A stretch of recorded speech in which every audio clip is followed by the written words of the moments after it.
வாசகர்கள் அனைவருக்கும் வணக்கம். இப்பதிவில் எஸ்பிஐ வங்கியில் மாதம் 2000 ரூபாய் டெபாசிட் செய்தால் 1 வருடத்தில் வட்டியுடன் சேர்த்து எவ்வளவு தொகை கிடைக்கும் என்பதை பின்வருமாறு கொடுத்துள்ளோம். இந்தியாவின் மிகப்பெரிய அரசு வங்கியாக திகழும் பாரத ஸ்டேட் வங்கி எஸ்பிஐ மக்களுக்கு பல வகையான சேமிப்பு திட்டங்களையும் கடன்களையும் வழங்கி வருகிறது. எனவே எஸ்பிஐ வங்கி வழங்கக்கூடிய சேமிப்பு திட்டங்களில் ஒன்றான ஆர்டி சேமிப்பு திட்டத்தினை பற்றிய சில விவரங்களை இப்பதிவில் பார்க்கலாம்.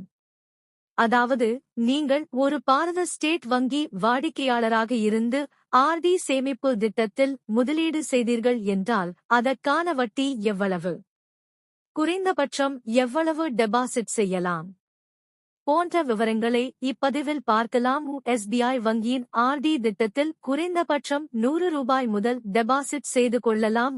எஸ்பிஐ வங்கியின் ஆர்டி திட்டத்தில் நீங்கள் 1 வருடம் முதல் 10 வருடம் வரையிலான கால அளவை தேர்வு செய்து டெபாசிட் செய்யலாம். நீங்கள் எஸ்பிஐ வங்கியின் ஆர்டி திட்டத்தில் 1 வருட கால அளவை தேர்வு செய்து மாதம் 2000 ரூபாய் டெபாசிட் செய்து வந்தீர்கள் என்றால் உங்களுக்கு 6.80% வட்டி விகிதம் வழங்கப்படுகிறது.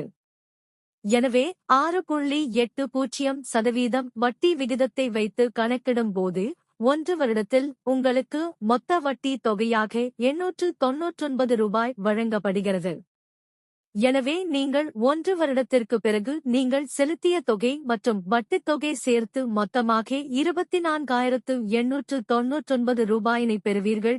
அதுவே நீங்கள் ஒரு சீனியர் சிட்டிசனாக இருந்து எஸ்பிஐ வங்கியின் ஆர்டி திட்டத்தில் 1 வருட கால அளவை தேர்வு செய்து மாதம் 2000 ரூபாய் டெபாசிட் செய்து வந்தீர்கள் என்றால் உங்களுக்கு 7.30% வட்டி விகிதம் வழங்கப்படுகிறது.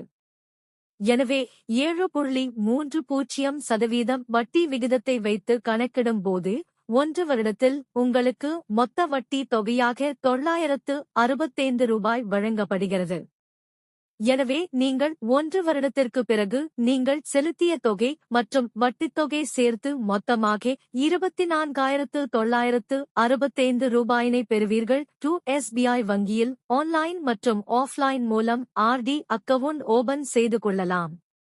நீங்கள் ஆஃப்லைன் மூலம் ஆர்டி அக்கவுண்ட் ஓபன் செய்ய விரும்பினால் அருகில் உள்ள எஸ்பிஐ வங்கியை அணுகி தேவையான சான்றிதழ்களை கொடுத்து ஓபன் செய்து கொள்ளலாம்.